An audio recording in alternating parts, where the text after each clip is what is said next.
L'exploitation de Monsieur Brodeur se situe à Houdilcourt dans les Ardennes, entre Reims et Rethel. Cette zone de grande culture se nomme la Champagne crayeuse. Elle est connue pour ses terres blanches qui ont des caractéristiques de filtrer l'eau et de se réchauffer lentement. Les parcelles se situent en plaine avec un faible dénivelé balayé par les vents.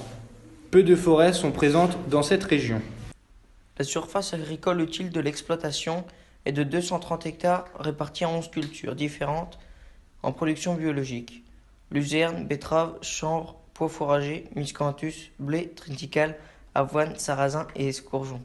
En 2016, M. Brodeur a planté des arbres dans ses parcelles. Il a fait ce choix pour plusieurs raisons.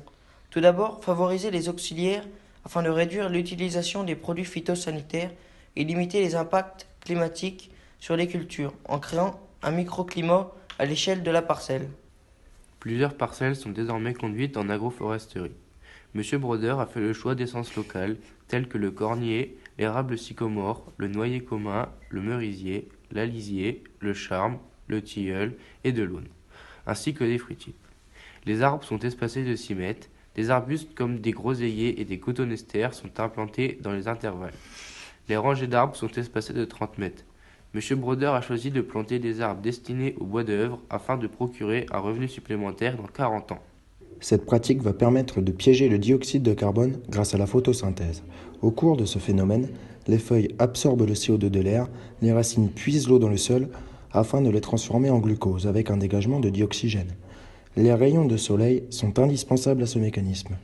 C'est pour cette raison que l'arbre est désigné comme un piège à carbone. La photosynthèse va permettre l'atténuation de l'effet de serre.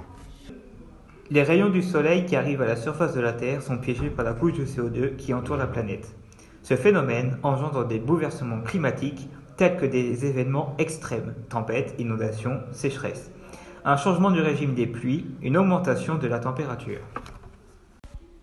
Afin de limiter le changement climatique et ses conséquences sur l'environnement, M. Brodeur pratique également des cultures intermédiaires avec retour au sol, aussi appelées sipans.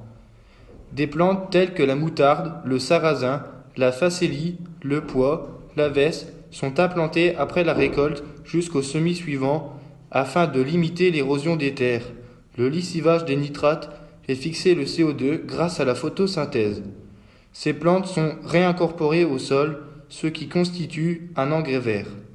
L'agroforesterie intraparcellaire et l'extension des cultures intermédiaires avec retour au sol sont les deux leviers choisis par M. Brodeur pour stocker le carbone et ainsi atténuer le changement climatique.